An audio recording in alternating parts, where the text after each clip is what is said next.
இங்க வெண்ணிலாவும் பிரீத்தியும் சேர்ந்துக்கிட்டு எதுக்காக இந்த மாதிரி வந்து பவானி அக்கா வாழ்க்கையில இந்த மாதிரி பொண்ணி தான் மாற்றம் பண்ணிட்டான்னு சொல்லி அவளுக்கு தலையில வச்சுட்டு ஆடுறீங்க. அவ என்ன அவ்வளவு பெரிய விஷயம் பண்ணிட்டாளா அப்படின்ற மாதிரி மறுபடியும் பொண்ணுக்கு எதிரான வன்மத்தை கக்க ஆரம்பிக்கிறாங்க. இதை பார்த்துட்டு இருக்கிற பவானி, சக்தி, சந்திரசேகர், ஜெயா இவங்க எல்லாருமே கொஞ்சம் டென்ஷன் ஆனாலும் இன்னொரு பக்கம் பொண்ணி தைரியமா பேச ஆரம்பிக்கிறாங்க. இங்க பாருங்க, இந்த மாதிரி பவானி அக்கா வாழ்க்கைக்கு இப்படிப்பட்ட துரோகம் பண்ண நபர் வேணாங்கிறதுக்காக தான் இந்த விஷயத்த நான் சுந்தர வந்து வீட்டை விட்டு வெளியில அனுப்புறதுக்காகவே நான் டார்கெட் பண்ணேன். உண்மையை சொல்ல போனா இது பவானி அக்காக்கு மட்டும் நல்லது கிடையாது, சிவானி பாப்பாக்கும் நல்லதுதான். ஏன்னா அவளோட ஃபியூச்சர்ல இப்படிப்பட்ட ஒரு அப்பா தனக்கு இருந்தாங்கன்னு சொல்லி தெரிஞ்சுக்கிட்டா கூட அவளுமே ரொம்பவே வருத்தப்படுவா. இப்ப அவளுக்கு சின்ன வயசு அப்படிங்கறதுனால இது பெரிய விஷயமா இருக்காது, ஆனா பின்னாடி இது ரொம்ப பெரிய விஷயம் ஆயிடும் அப்படின்ற மாதிரி அவங்களுமே இங்க பிரீத்திக்கும் வெண்ணிலாவுக்கும் எடுத்து சொல்லிக்கிட்டு இருக்காங்க. இது கேட்டோன்னதான் எல்லாருமே கொஞ்சம் சைலண்ட் ஆகுறாங்க. அதே நேரத்துல எல்லாருமே காமாகிற அந்த நொடிக்குள்ளேயே இங்க எப்பவும் போல சிவானி பாப்பா ஸ்கூல்ல இருந்து வந்துடுறாங்க. சிவானி பாப்பா ஸ்கூல்ல இருந்து வந்த உடனே இந்த மாதிரி அவங்களுக்கு நடந்த விஷயத்த இங்க சுந்தருக்கு ஷேர் பண்ணுங்கிறதுக்காக சுந்தர் எங்க அப்படின்னு சொல்லி தேடி பாக்குறாங்க. சுந்தர் வீட்டுல இல்ல அப்படின்னு சொல்லி தெரிஞ்ச உடனே இந்த பக்கம் வந்து பவானி கிட்ட அவங்க போனை கொடுங்க, ஒரு நிமிஷம் நான் அப்பாவுக்கு மட்டும் கால் பண்ணி இந்த நடந்த விஷயத்த நான் சொல்லணும் அப்படின்ற மாதிரி இந்த பக்கம் அவங்கள ரியாக்ட் பண்ண ஆரம்பிக்கிறாங்க. இந்த பக்கம் பவானிக்கு என்ன பதில் சொல்றதுன்னே தெரியல. இந்த மாதிரி சுந்தர் முக்கியமான விஷயமா வெளியில போயிருக்காரு, அதே நேரம் ஆபீஸ் விஷயமா போயிருக்காரு அப்படின்னு சொல்லி எவ்வளவு சமாளிச்சு பாக்குறாங்க. பட் இருந்தாலும் அப்பா என்கிட்ட சொல்லிட்டு தான் போவாரு, இந்த மாதிரி என்கிட்ட சொல்லாம போக மாட்டாரு அப்படின்னு சொல்லி சிவானி பாப்பாவும் ரொம்ப வெள்ளந்தித்தனமா இங்க சுந்தரை தேடிக்கிட்டு இருக்காங்க. அப்ப கரெக்டா சக்தியுமே இங்க பாருமா, நீ கவலைப்படாத, உனக்கு தேவையான ஐஸ்கிரீம் நான் வாங்கி தரேன், அதனால அப்பாவை இப்படி டிஸ்டர்ப் பண்ணாத, ஒரு ஒர்க்ல இருக்காரு, முடிச்சிட்டு 1 வீக்ல வந்துருவாரு, பேசிக்கலாம் அப்படின்ற மாதிரி சுந்தர் விஷயத்துல இருந்து சிவானி பாப்பா வெளியில கொண்டு வராங்க. அதே நேரத்துல இதை பார்த்த பொண்ணியுமே ரொம்பவே வருத்தப்பட்டுட்டு இந்த மாதிரி சிவானி பாப்பாக்கு என்ன பதில் சொல்றதுன்னு தெரியலையே, இந்த மாதிரி சுந்தர் திரும்பி இங்க வருவாரா வரமாட்டாரா அப்படிங்கிற விஷயமே ரொம்பவே டவுட்டா இருக்கு அப்படின்ற மாதிரி எல்லாருமே ரொம்பவே சேடா இருந்தாங்க. ஆனா பவானி ரொம்பவே கம்பீரமான ஒரு முடிவு எடுத்திருக்காங்க. இதுக்கு மேல சுந்தர் கூட சேரக்கூடாது, சுந்தர் கண்டிப்பா இந்த வீட்டுக்குள்ள வரக்கூடாதுன்ற மாதிரி சுந்தரம் மொத்தமா ஒதுக்கிற மாதிரி ஒரு முடிவு எடுத்து வச்சிருக்காங்க.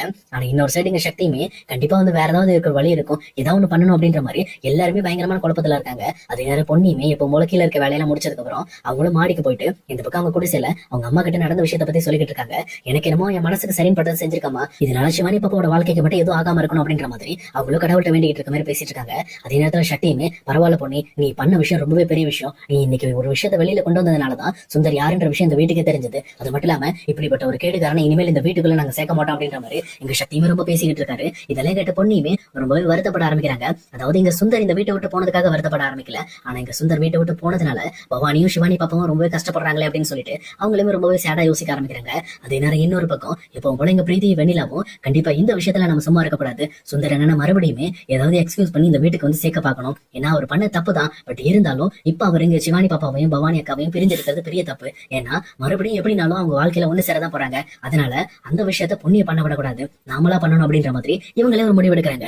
அதாவது இங்க டேரக்டா இவங்களே சுந்தர்கிட்ட போய் பேசி வேற ஏதாவது வழி இருந்தா அந்த வழி மூலமா இங்க மன்னிப்பு கேட்டு மறுபடியும் பவானி அக்கா வந்து சேர்ந்துருங்க, இதுக்கு மேல இப்படி ஒரு தப்பு பண்ணாதீங்க அப்படின்ற மாதிரி சுந்தர்கிட்ட போய் பேசலாம் அப்படின்னு ஒரு முடிவு எடுக்கிறாங்க.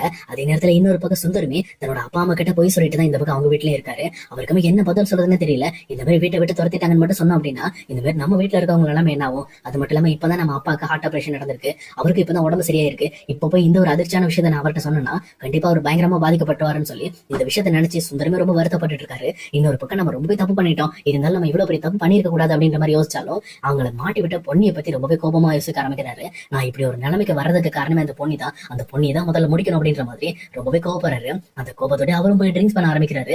மனசுல இருக்க சோகம் போற வரைக்கும் அவருமே பயங்கரமா ட்ரிங்க்ஸ் பண்ண ஆரம்பிக்கிறாரு. அந்த ட்ரிங்க்ஸ்ல கூட இவ்வளவு நாள் நான் கட்டி காப்பாத்தணும் எல்லா விஷயத்தையும் அந்த பொண்ணு என்கிட்ட இருந்து பறிச்சுட்டா, அவளை நான் சும்மா விட மாட்டேன் அப்படின்னு சொல்லி ரொம்பவுமே வந்து யோசிச்சு கோபப்பட ஆரம்பிக்கிறாரு. அதே நேரத்துல இன்னொரு பக்கம் இங்க எப்பவும் போலயே ஜெயா கிட்ட போய் பிரீத்தி பேச ஆரம்பிக்கிறாங்க. இங்க பாருங்க, இந்த மாதிரி வந்து பவானி அக்காக்கு நடந்தது உண்மையிலுமே வந்து ஒரு கொடுமையான விஷயம் தான், அதை நான் ஏத்துக்கிறேன், பட் ஆனா சுந்தர மறுபடியும் நீங்க வீட்டுக்குள்ள விடாம இருக்கிறது பெரிய தப்புன்னு நினைக்கிறேன். ஏன்னா பவானி அக்கா வாழ்க்கையில இப்படி ஒரு அசம்பாவிதம் நடந்துருச்சு, இதுக்கு மேல அவருக்கு இன்னொரு சான்ஸ் கொடுக்கலாம்ல, இன்னொரு சான்ஸ் கொடுத்து அவரை மறுபடியும் இந்த வீட்டுக்குள்ள கொண்டு வந்தனா அதுக்கப்புறம் எந்த விதமான தப்பு பண்ண மாட்டாரு. ஏன்னா ஏற்கனவே ஒரு பிரச்சனை நடந்து நம்ம வீட்டை விட்டு வெளியில போயிருக்கோம், இதுக்கு மேல நம்ம பவானிக்கும் சிவானி பாப்பாக்கும் ரொம்பவே உண்மையா இருக்கணும்னு சொல்லிட்டு அவருமே நியாயமா நடந்துக்குவாரு அப்படின்ற மாதிரி இங்க ஜெயாவோட கதல பிரீத்தி ஊதிக்கிட்டு இருக்காங்க. இதை கேட்ட ஜெயாவுமே நீ சொல்றதும் சரியாதான் படுது, ஆனா இங்க பவானி எப்படி அதை ஏத்துக்க போறான்னு தெரியலையே, ஏன்னா அவரோட மனநிலை ரொம்பவே பாதிக்கப்பட்டிருக்கு, அவர் ரொம்பவே சுந்தர நினைச்சு வருத்தப்பட்டுக்கிட்டு இருக்கா, அவர் தனக்கு இப்படி துரோகம் பண்ணிட்டார் அப்படின்ற விஷயத்த அவளால இன்னுமே அதை நம்ப முடியல, பட் இருந்தாலும் அவகிட்ட இதை பத்தி நான் பேச ட்ரை பண்றேன் அப்படின்ற மாதிரி இங்க ஜெயாவும் ஒத்துக்கிறாங்க. அதே நேரம் சிவானி பாப்பாவுமே எப்பவும் சக்தி கூட வெளியில போய் ஐஸ்கிரீம் எல்லாம் சாப்பிட்டு ரிட்டர்ன் வீட்டுக்கு வந்ததுக்கு அப்புறம் கூட இந்த மாதிரி எப்பவுமே நான் டெய்லி டேடிட்ட பேசுவேன், இன்னைக்கு நான் டேடிட்ட பேசுறேன், ரொம்பவே ஃபீலிங்கா இருக்கு அப்படின்ற மாதிரி அவங்களுமே இங்க சுந்தர மிஸ் பண்ற விஷயத்த ரொம்பவே ஃபீல் பண்ணி சொல்லிட்டு இருக்காங்க. அப்போ பொண்ணுமே இந்த பக்கம் சிவானி பாப்பா பக்கத்துல வந்துட்டு இங்க பாரு சிவானி, இன்னைக்கு ஃபுல்லா நீ என் கூட தான் இருக்க போற, ஓகேவா, உனக்கு என்ன வேணுமோ அது எல்லாத்தையும் இன்னைக்கு அத்தை பண்ணி தருவேன் அப்படின்ற மாதிரி சிவானி பாப்பாவோட மைண்டை சேஞ்ச் பண்றதுக்காக இங்க அவங்களுமே பொண்ணு எப்பவும் போல இங்க சிவானி பாப்பாவை கூட்டிட்டு அவங்களோட வேலையை பாக்குறதுக்காக இங்க பியூட்டி பார்லர் போறாங்க. அங்க போனது மட்டும் இல்லாம இங்க சிவானி பாப்பா மனசு சரியாகணுங்கிறதுக்காக அங்க பியூட்டி பார்லர் ஓனர்ட்டையும் பேசிட்டு நடந்த விஷயங்களை பத்தியும் சொல்றாங்க. அவங்களும் சரி ஒன்னும் பிரச்சனை இல்ல, அந்த பொண்ணு உள்ளே இருக்கட்டு நாங்க பாத்துக்கிறோம் அப்படின்ற மாதிரி இந்த பக்கம் பொண்ணு கூட சேர்ந்து சிவானி பாப்பாவையும் பத்திரமா பாத்துக்கிறாங்க. அதே நேரத்துல நேரத்துல சிவானி பாப்பாவுமே பொண்ணு கூட வந்ததுனால இங்க சுந்தர சுத்தமா மறந்து அவங்களும் ரொம்ப எக்ஸைட் ஆயிட்டு அங்க நடக்கிற விஷயங்கள்லாம் பார்த்து பயங்கரமா ஹாப்பி ஆயிட்டு இந்த மாதிரி எனக்கும் மேக்கப் பண்ணணும் ஆசையா இருக்கு அப்படின்ற மாதிரி அங்க வேலை செய்யற ஒர்க்கர்ஸ் கிட்டயுமே இந்த பக்கம் சிவானி பாப்பா ரொம்பவே வந்து ஆர்வமா கேட்டுட்டு இருக்காங்க. இது கேட்ட உடனே இப்போதைக்கு சிவானி பாப்பா நம்மளோட கெஸ்ட், அதனால இன்னைக்கு சிவானி பாப்பாக்கு ஒரு ஹீரோயின் மாதிரி ஒரு மேக்கப் பண்ண போறோம் அப்படின்ற மாதிரி அவங்களுமே இங்க சிவானி பாப்பா கேட்ட மாதிரி பக்காவா பண்ணி விட்டுட்டு இருக்காங்க. இதெல்லாம் ஒரு பக்கம் நடந்துட்டு இருக்கும் போது இந்த பக்கம் பவானி கிட்ட ஜெயா பேச ஆரம்பிக்கிறாங்க. இங்க பாரு பவானி, இப்படியே உட்காந்துட்டு இருந்தா வேலை நடக்காது, நம்ம ஏதாவது ஒரு முடிவு எடுத்தாக்கணும். எனக்கு தெரிஞ்சு மாப்பிள்ளைக்கு இன்னொரு வாய்ப்பு கொடுக்கலாம்னு நான் நினைக்கிறேன், நீ என்ன நினைக்கிற அப்படின்ற மாதிரி இந்த பக்கம் பவானி கிட்ட கேக்குறாங்க. ஆனா பவானி ரொம்ப கோபத்தோட, என்னமா இது, அந்த ஆளை மறுபடியும் ஒரு வாய்ப்பு கொடுத்து உள்ள வர வைக்கணுமா? அந்த ஆள் பண்ண விஷயத்துக்கு அந்த ஆளை டைவர்ஸ் பண்ணிட்டு அவனை போலீஸ்ல மாட்டி விடணும்னு நான் யோசிச்சுட்டு இருக்கேன். நீ என்னன்னா அந்த ஆளுக்கு இன்னொரு சான்ஸ் கொடுத்து மறுபடியும் என் குடும்பத்தோட சேர வைக்க போறியா? அந்த ஆள் கூட வாழ முடியும்னு நினைக்கிறியா? இனிமேல் இப்படிப்பட்ட ஒரு கேவலமான மனுஷனை நான் பார்த்ததுக்கு அப்புறம் நான் எப்படி அந்த ஆள் முகத்தை பார்க்க முடியும்? அந்த ஆள் கூட என் பொண்ணு எப்படி நம்பி விட முடியும்? அந்த ஆள் கூட எப்படி நான் வாழ முடியும்னு சொல்லி இந்த பக்கம் பவானி ரொம்பவே ஆதங்கத்துல பேசிக்கிட்டு இருக்காங்க.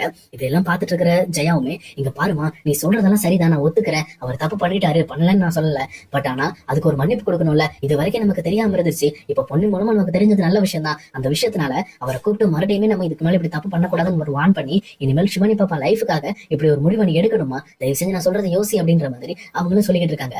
ஆனா இதை கேட்ட பவானி, சுத்தமா எனக்கு விருப்பமே கிடையாது, நானே டைவர்ஸ் நோட்டீஸ் அப்ளை பண்ணலான்னு இருக்கேன், தயவு செஞ்சு இப்படி பேசாதமா. நீ எப்பவுமே வந்து நியாயமான முறையில முடிவு எடுப்ப நான் நம்பி இருக்கேன், ஆனா இப்ப நீ உண்மையிலுமே அநியாயமா முடிவு எடுக்கிற. கண்டிப்பா நீ இந்த மாதிரி வந்து ஒரு தடையா பாக்காத, என்னோட செடி எவ்வளவு வலி இருக்குன்னு யோசிச்சு பாரு. நான் அந்த ஆளை நம்பி எவ்வளவு கஷ்டப்பட்டிருப்பேன், அந்த ஆளை நம்பி எவ்வளவு பெரிய கனவுலாம் கண்டிருப்பேன், ஆனா அது எல்லாத்தையும் சுக்குநூற நொறுக்கிட்டான். இதுக்கு மேல அந்த ஆளுக்காக நான் எதையுமே பண்ண மாட்டேன், அந்த ஆளை கண்டிப்பா டைவர்ஸ் தான் பண்ண போறேன் அப்படின்ற மாதிரி எங்க பவானி அவங்களோட முடிவே சொல்லிடுறாங்க. அதே நேரம் இன்னொரு பக்கம் சிவானி பாப்பாவுமே ஒன்னி கூட இந்த பக்கம் பியூட்டி பார்லர் முடிஞ்சதுக்கு அப்புறம் டைரக்டா வீட்டுக்கு வந்துடுறாங்க.